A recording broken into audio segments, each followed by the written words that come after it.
The Hermits of Big Sur is the story of a grand experiment.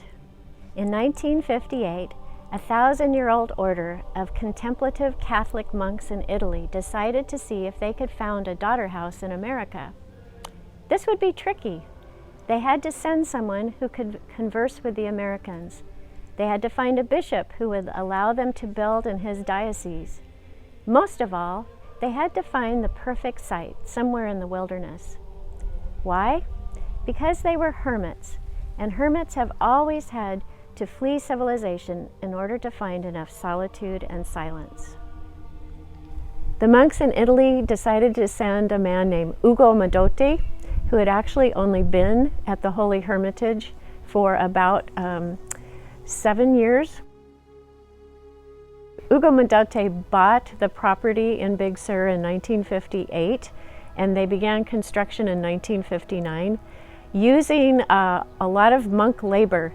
The novices who came at that time weren't necessarily that qualified or skilled to do construction work and push wheelbarrows around and swing hammers, but that's what they had to wind up doing for the next few years.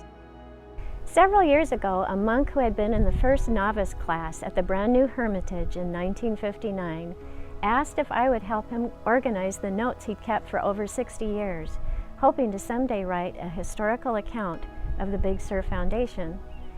In the coming months, he sent me batch after batch of his journal entries. But just as we were about to begin the project, he had a fatal fall. So the prior asked if I would be willing to take the project on as my own. The most fascinating thing I learned during my research was what it was like to be a Christian living under a fascist dictator. Like a lot of Americans, I knew more about the ancient Romans than I did about 20th century Italians, and nothing at all about the Concordat signed by Pope Pius XI and Mussolini. But all this made the turmoil of Vatican II much easier to understand. The participants were not only contending with theological conflicts, but political ones too.